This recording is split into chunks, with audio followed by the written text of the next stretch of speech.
Imagine waking up tomorrow and realizing that the $37 trillion debt hanging over the United States, yes, 37 trillion, suddenly matters a whole lot less. Not because the US magically paid it off, but because the rules of money itself were quietly rewritten. That's the conversation now bubbling up in global financial circles, and cryptocurrencies, stablecoins, and digital assets sit right at the heart of it. This isn't some fringe debate happening in online chat rooms. We're talking about serious claims coming from high-level advisors in Russia, echoed by billionaires like Michael Saylor here in the West. They're suggesting that the US could use digital assets to devalue its debt, spread the costs across the world, and reset the financial system in its favor. Before we dig deeper, if you find topics like this valuable and want to help more people discover them, go ahead and give this video a quick like and share. It really helps support the channel. Now let's unpack what's being said and why it matters.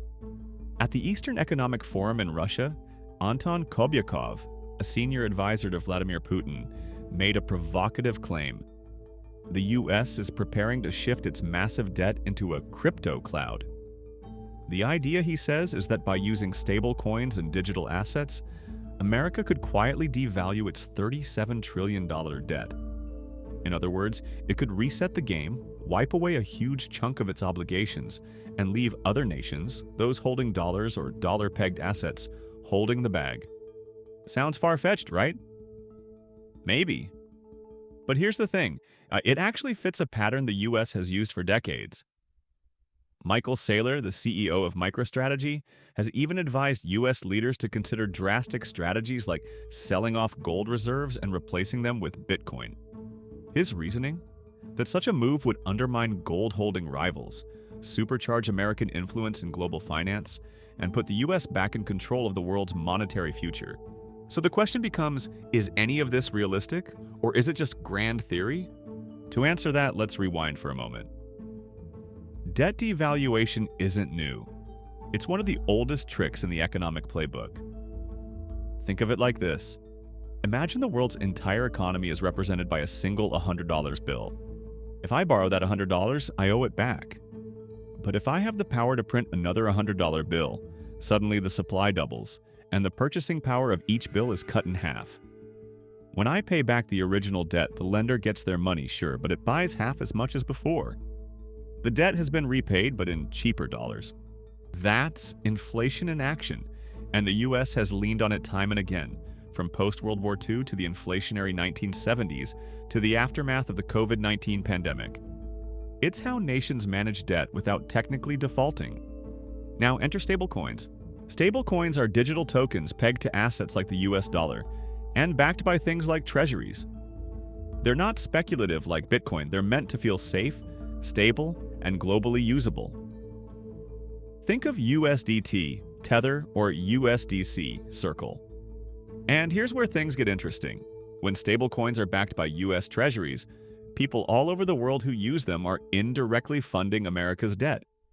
So if the US floods the world with dollar-backed stablecoins and then allows inflation to do its work, the real cost of the debt isn't just borne by Americans, it's spread to everyone holding those digital dollars. In other words, it's a globalized inflation tax. This isn't just theory, it's already happening. Stablecoin adoption is growing fast, and with it, demand for US dollars and treasuries. The more people use stablecoins worldwide, the more America cements its dominance, even as it dilutes the value of those very dollars. Now, of course, regulations are coming into play. Proposals like the Genius Act would make sure only approved issuers, banks, trusts, or major corporations could roll out regulated stablecoins.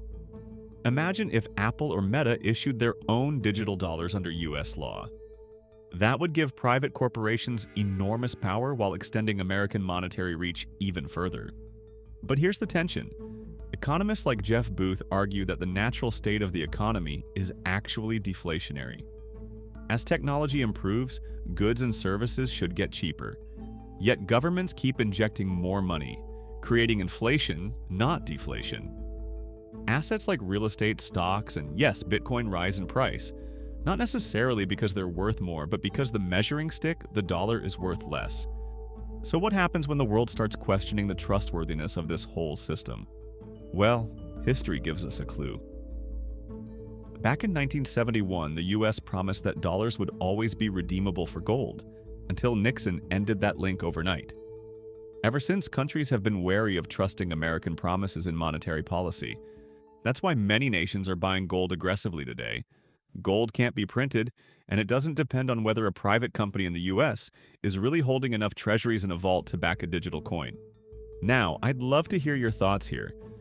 Do you think the US could really pull off moving debt into digital assets and spreading the cost across the globe? Or is this just clever talk that won't stand up in practice? Drop your thoughts down in the comments. I read them, and I'm really curious where you stand. Let's bring this back to the private sector for a moment. Michael Saylor's bold suggestion that the US should buy Bitcoin outright hasn't materialized at the government level. But private companies are filling the gap. MicroStrategy itself has become one of the largest corporate holders of Bitcoin. That effectively allows America, through its corporations, to gain exposure to Bitcoin's upside without the government making any official moves. This strategy, letting private companies innovate and take risks before the state steps in, is classic America. Think about the early days of tech, the space race or semiconductors. The private sector experiments and proves the model.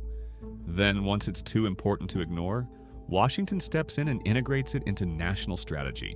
If that happens with Bitcoin or other digital assets, the financial map of the world could change fast.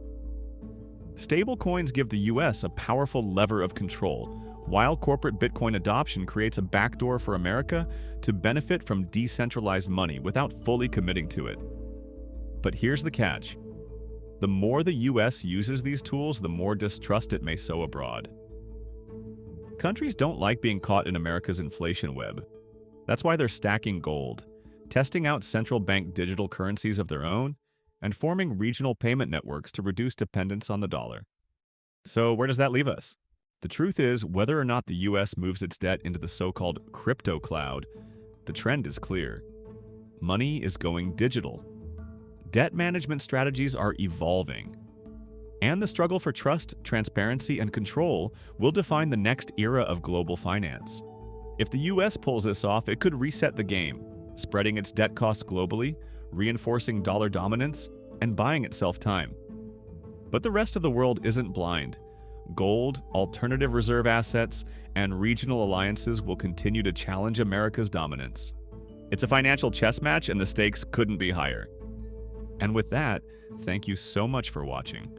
If you enjoyed this deep dive, don't forget to hit like, subscribe to the channel, and ring the notification bell so you don't miss future videos. Your support makes a huge difference, and I really appreciate you being here. Until next time, take care and keep questioning the headlines.